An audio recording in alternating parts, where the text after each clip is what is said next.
Good morning. Good morning. I'm back. I'm going to be talking in a minute to AD Suter, Chartered Financial Planner.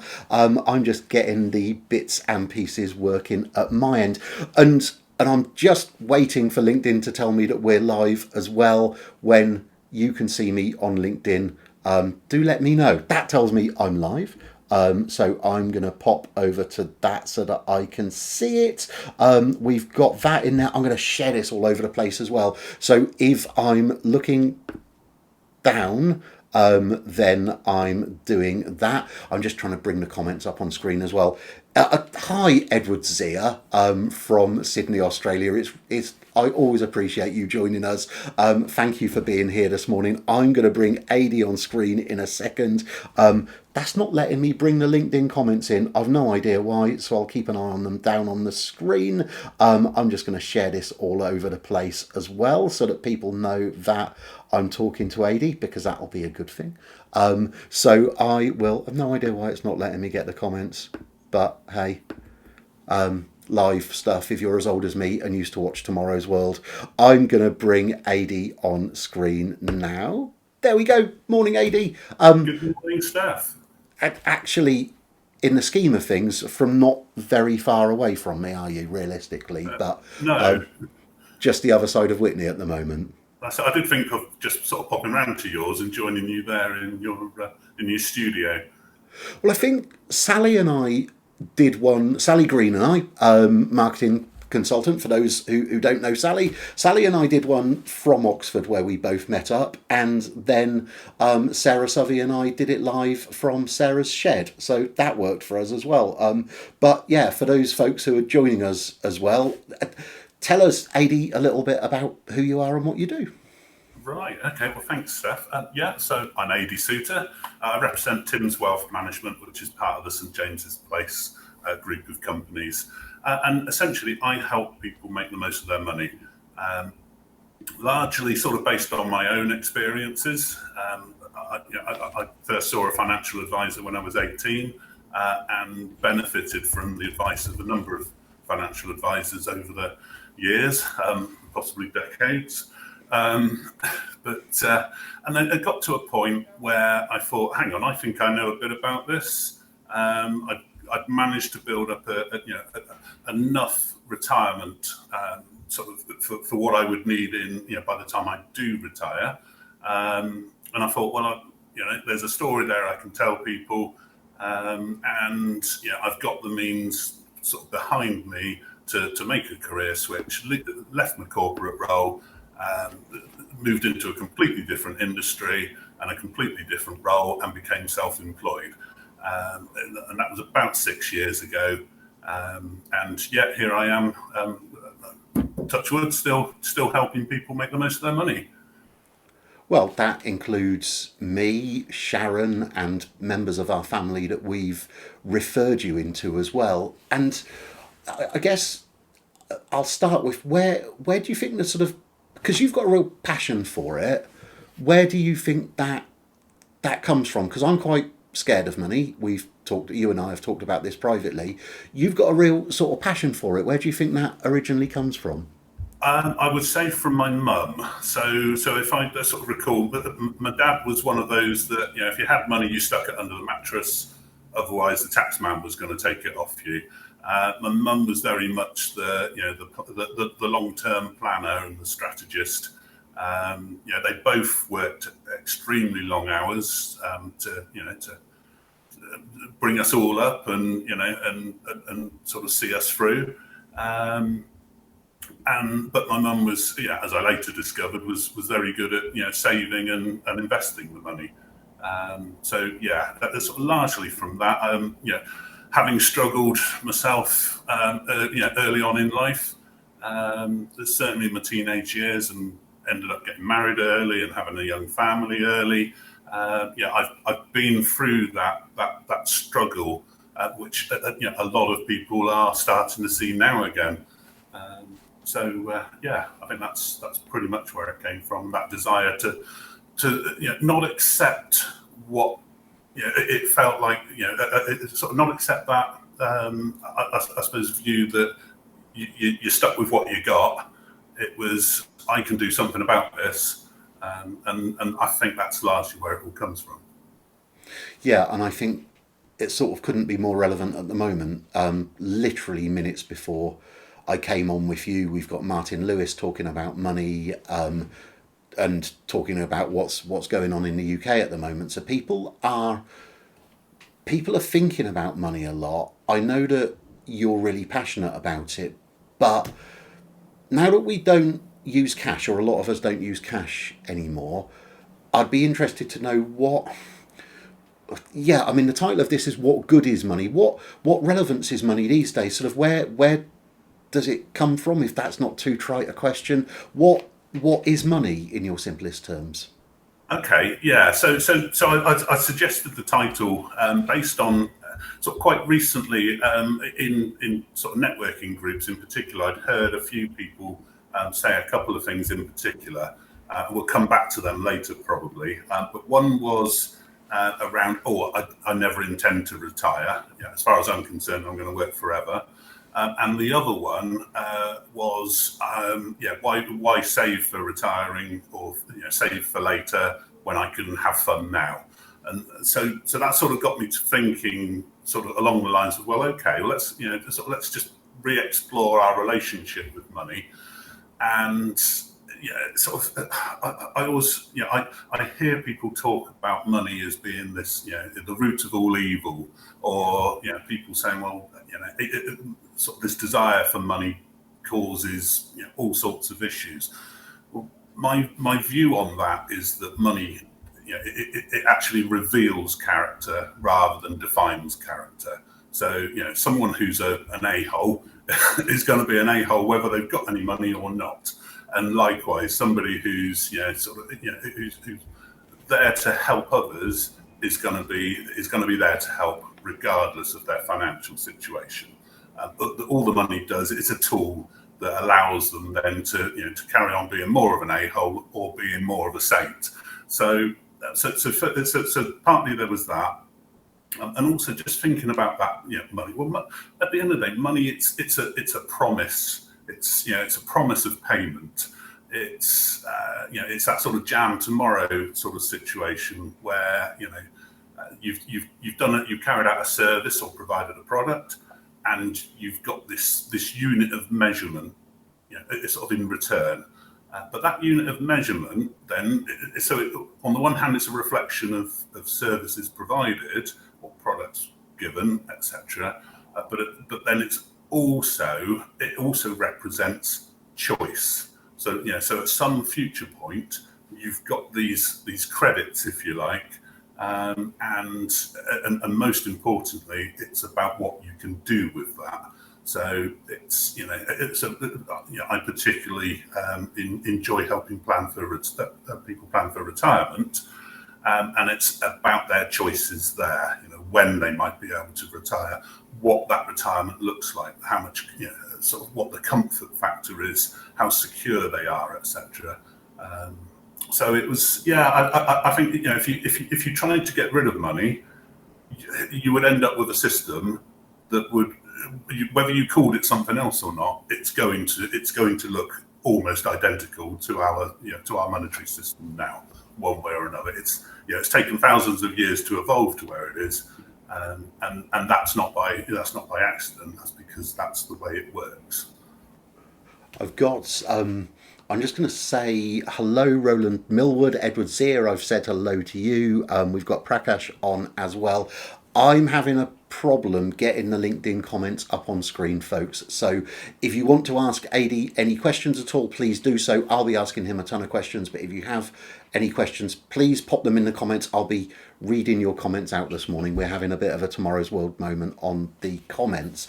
But you said there, AD, about it's a promise. If we didn't have this system, we'd need to have another really similar system. How much sort of control and choice have we genuinely got? So you've got people who are employed and people like me who are business owners, people who are self-employed. How much choice have we really got about preparing for the future then? How is someone like you able to help us in do that? Okay, yeah, excellent question, and I think that the first thing to do is recognise that there are certain constraints. If you're, if you've got a particular job and it's, you're not in a well-paid job, there's a certain amount that you're going to be able to earn. But it's about sort of about breaking the cycle, really.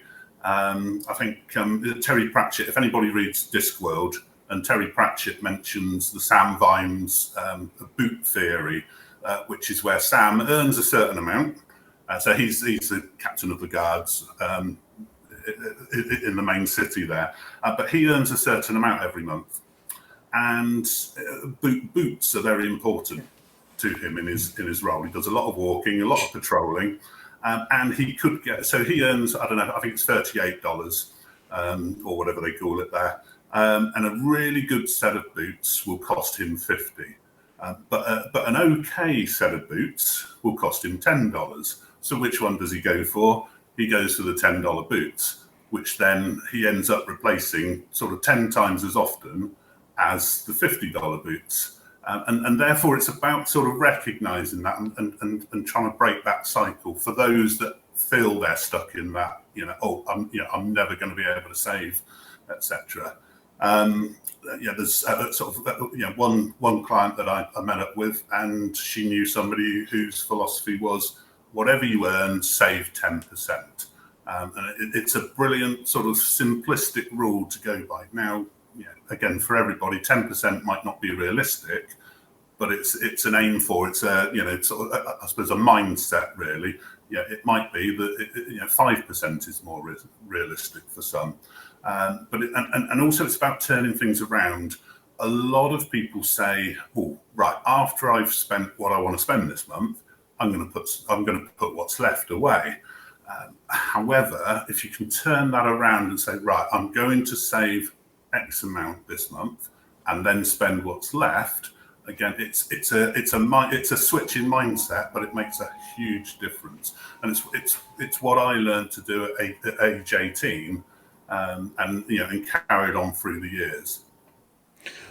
Yeah, what you've just said is quite profound, because I think I come across exactly the same thing in business, where people say they will market their business or go networking if they have the time to do it, and they need to spin that round to making that time first before they do the other stuff. And you're suggesting that it's the same with money. It's not just looking at, it's actually preparing for the future in front of things. Do you think it helps people feel more secure when they've got those structures in place? Very much so. That's my experience anyway. And so personally, and also where I've seen others do it, it's I suppose a bit like is it Maslow's hierarchy of needs? You start off with that need for security.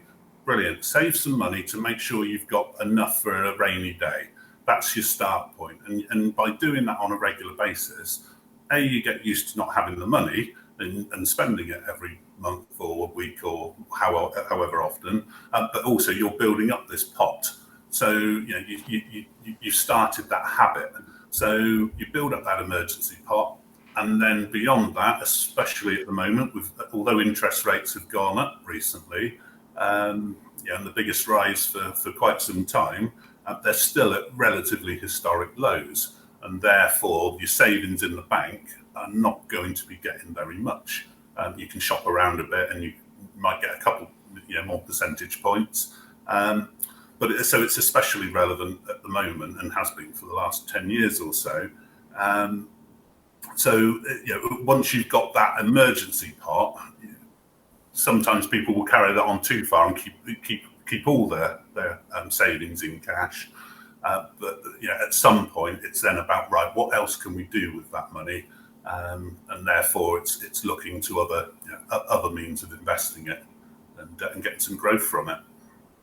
And so I think, thinking about, you mentioned a couple of objections or questions earlier on, thinking about someone who says that, what's the point of doing that? I want to enjoy myself now instead.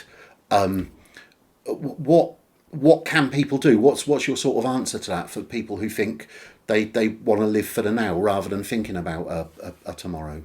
Right. Okay. Yeah. So I guess the key question is brilliant. You enjoy life. You go off and do these things. Well, that's great. But how are you going to fund that when it comes time that either you have to retire or you feel it's time to put your feet up? Your usual source of income stops, and therefore, how are you going to fund those great holidays and all those brilliant activities? So it's getting things in balance. Yeah, certainly live for now. My mum passed away in having sort of saved and scrimped and saved, passed away in her early 60s, so didn't really get to enjoy that. But on the other hand, I've seen people who have retired thinking they had enough money to see them through, and they get to a point where they're fast running out of money. And we're living longer now as well, so the chances of living to 100 are far greater than they were years ago. So it's just keeping those things in balance. Something else to consider there, especially if this is someone with children, for instance, or they're married, is okay. Yeah, so if the worst was to happen, you're not, you don't get to live to see your retirement as long as you want to. Would you like to leave a legacy as well? Something to look after your spouse, but also that's something there to leave to the children.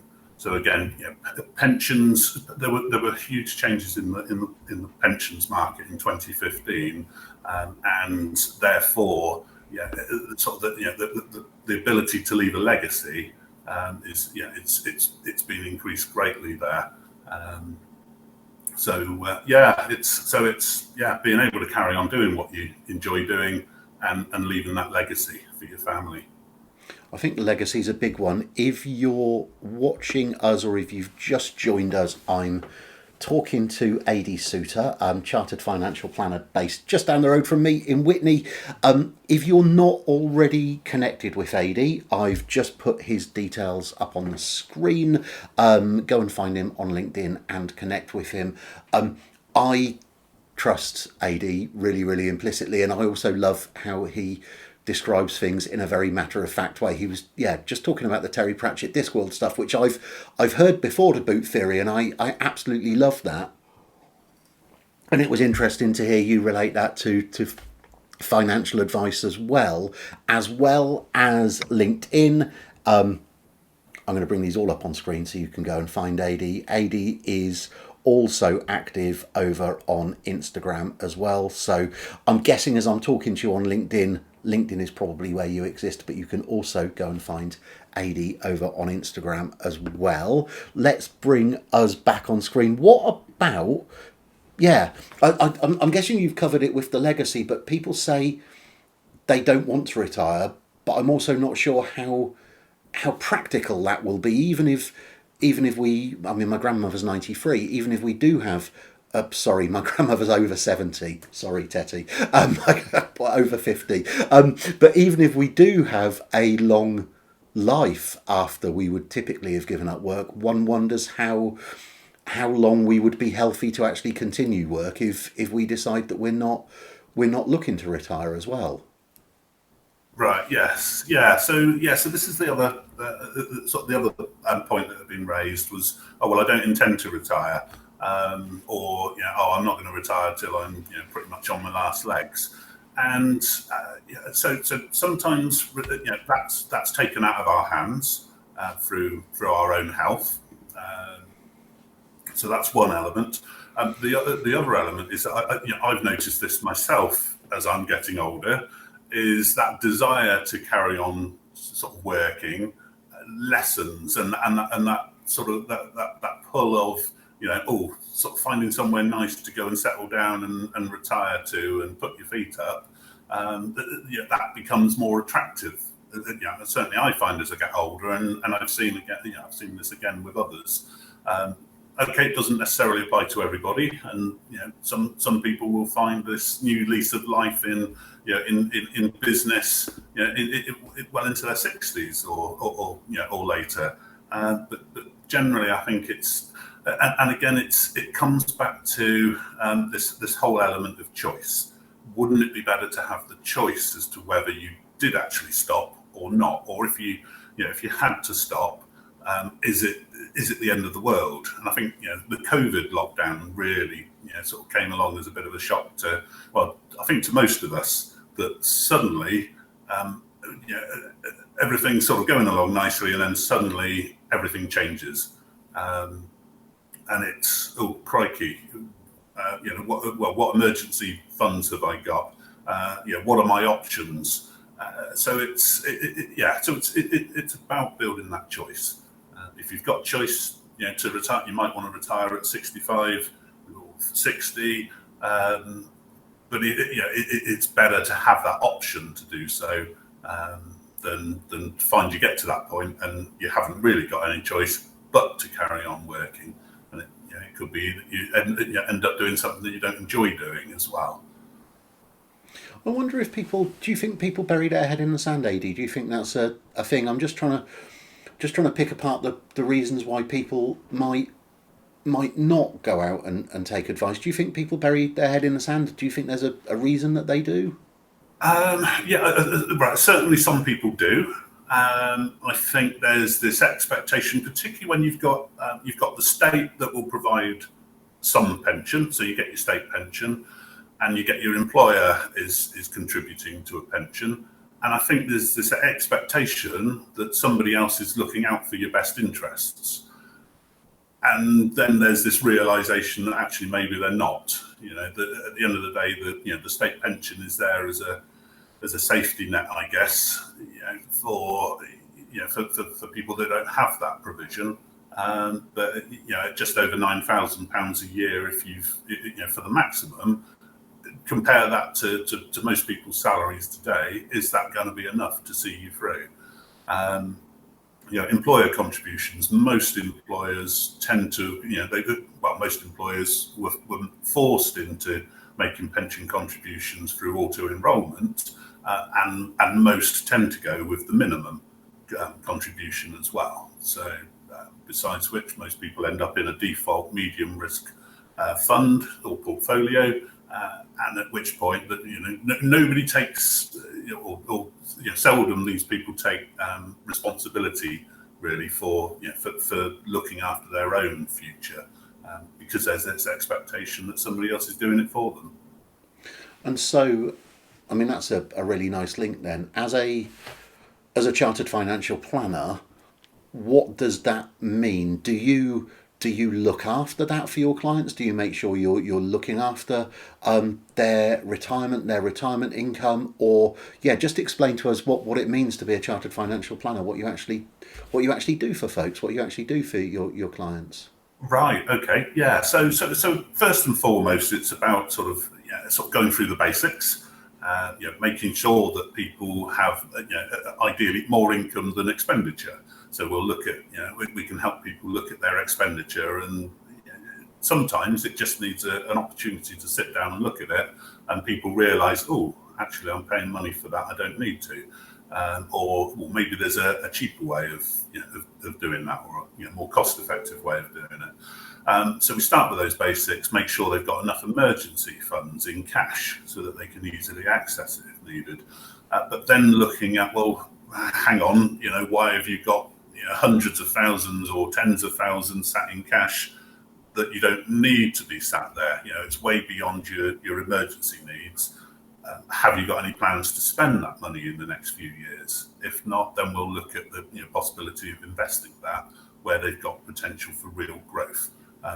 With inflation fairly rampant at the moment, it's even more important to be looking at that because although interest rates have risen, they're getting further and further behind the inflation rate. So money sat in the bank is losing value faster than it can gain it.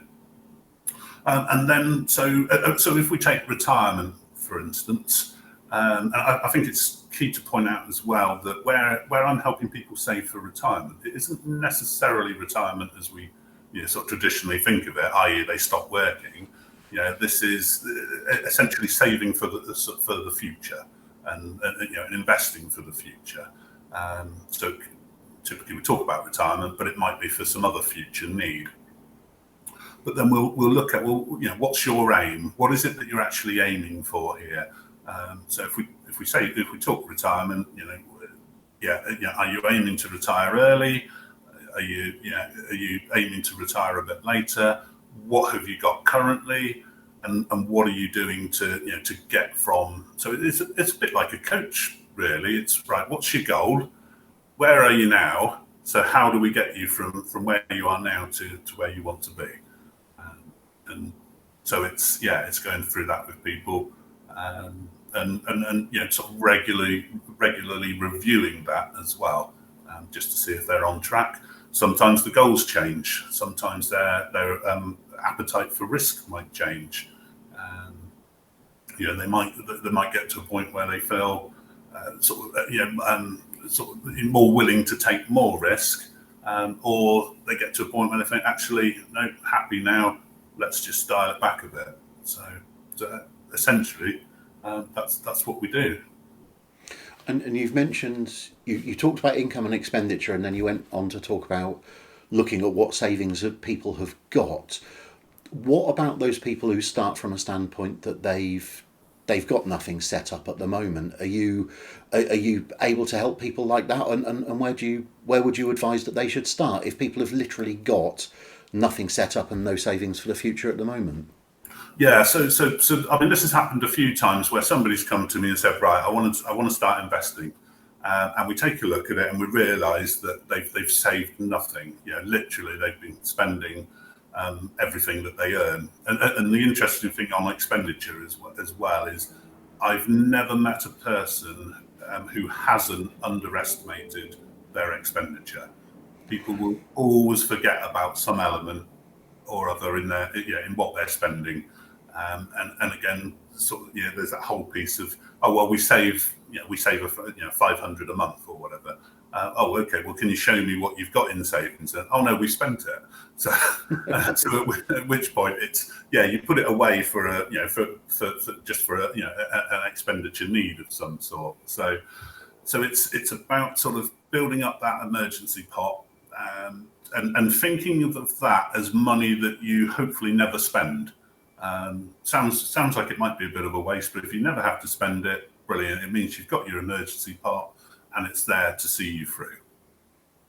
But I've sort of had a few people come to see me. They've got nothing saved, so my recommendation to them is, right, go away, save some money, and then when you've got your emergency pot put together, come back and see me, and then we can talk about investing some of your money, because there's no point in getting somebody to invest if they've got no savings. They could be spending money on investing, and then just taking that money out within 6 months or a year, etc. At which point all they've done is just they've wasted their money. So that's the last thing I want. Go and build that saving first. Prove to me you can do it, and then we know you've got some disposable income, which we can then start looking at investing for you. Yeah, I guess that makes sense, and I guess having the emergency fund might also be the thing that helps some people through this winter as well. If we're going to see people's sort of outgoings temporarily increase and that sort of thing, I imagine that will help people as well. You've mentioned choice, and you've used the word a few times over the course of this morning. What sort of choices does it start to buy you if you've got that emergency fund, and if you've started to get some sort of future planning together? Yeah, so I suppose what sort of choices does it give? Well, for one thing, it gives you that sense of security. Knowing that you've got that money there if you need it. I found that. Trying to think of the word for it, but when I struggled for years to actually build up that pot of emergency cash. But then when I got to a point where it was there, it felt like such a relief. It felt like I then had freedom, because I then had that freedom to go and invest, sort of more. I suppose there's that sense of achievement as well in managing to do that. But in terms of choices, yeah, I mean, straight away, once you've got your emergency pot, you've then got that ability to start investing any disposable income. And that might be for what we would sort of term medium term, so 5 years plus. That could be that it's at some point it might be somebody that's looking to buy a house in the distant future, well, in 5 years plus, or it could be that it's just money you want to set aside for your retirement. And again, it all depends on sort of how long people have until they get to that point. For somebody who's younger, you would tend to be focused more on the medium term initially, but with keeping an eye out really for that longer term. So, it gives you those choices. It means flexibility. So as you build more of a pot. For instance, you might decide you want to move house or invest in a buy-to-let or a holiday let. And again, it just gives you more options to be able to do these things. You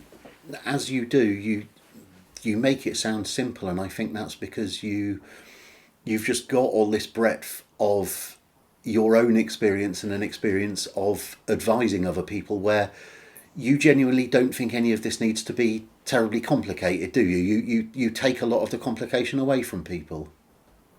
Yeah, I think that's a fair point, and it's not to mean I don't recognise that it is difficult for people. I've been there, and to me it is simple once you're of the mindset that it's something you want to do. Yeah, if somebody decides, right, okay, I want to do this, then it becomes easy. Where people put, I suppose, sort of obstacles in the way of doing it, that's obviously a greater challenge. But if anybody wants to help themselves, I'm more than willing to be there to help them with that journey. And if that's a good link for us, isn't it? Because if you're not connected with AD already, and if you're already thinking you might want a bit of AD straight talking advice on finance, on your planning, whatever it happens to be, then go and connect with AD on LinkedIn, or go and find him on Instagram. You'll find him over there on Instagram, AD Suter Financial Advisor, and there he is on LinkedIn. You'll find him there. But go and connect with AD and get in touch with him directly. The very nature of being a chartered financial planner means that in this sort of environment, you and me talking here, you can't give specific advice to any of the people listening or watching. You would need to speak to them directly, I guess, and understand a bit more about them. Absolutely. We sort of within the industry, there's this guidelines around knowing your client. And it's funny, sort of, to a certain degree, we will all have common needs. However, you will never find two people with exactly the same goals and circumstances, and therefore it's about tailoring, the advice specifically to the person. It's like I say, in many ways it's easy. You build your emergency pot, then you start looking at perhaps, you want to make sure there's protection in place as well for any liabilities, but also to protect anything you build. Then there's ISAs to look at, an allowance every year. So you get a certain allowance every year. Most people don't use all of their ISA or pension allowance, and therefore they generally don't need to start considering the more sort of complex solutions that are out there. But we're able to help with those as well for those people that have used their ISA allowance or their pension allowance, or for whatever reason neither of those is appropriate. So I've forgotten exactly what the question was actually, but no, don't worry.